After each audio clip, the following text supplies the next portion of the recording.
Carrot తో ఎప్పుడైనా గోరింటాకుని తయారు చేశారా? అవునండి, క్యారెట్ తోనే నేను ఇట్లాగా మెహందీని ప్రిపేర్ చేశాను ఇంట్లోనే, ఎటువంటి కెమికల్స్ లేకుండా.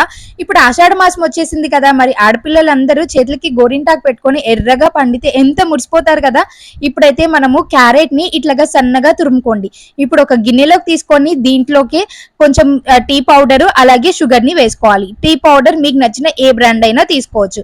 గిన్నెలో మనం చేసుకుంటాం కాబట్టి గిన్నె మాడిపోతుందని చాలా కంప్లైంట్స్ వస్తూ ఉంటాయి. కానీ ఇక్కడ న్యూస్ పేపర్లు వేసేసేయండి గిన్నె మొత్తం కూడా. ఆ తర్వాత మనం ప్రిపేర్ చేసిన ఈ క్యారెట్ తురుము కూడా వేసేసుకొని ఒక గిన్నెను పెట్టుకొని, ఇదిగోండి ఇట్లాగా పైన ఆవిరి కోసము ఇంకొక గిన్నెలో నీళ్ళు పెట్టుకుంటే ఇట్లాగా మనకి లిక్విడ్ అనేది కలెక్ట్ అవుతుంది.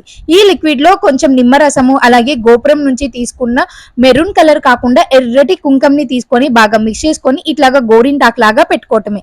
మీకు నచ్చిన డిజైన్ పెట్టుకొని ఆనందించండి. చూసారా ఎంత ఎర్రగా ఉందో.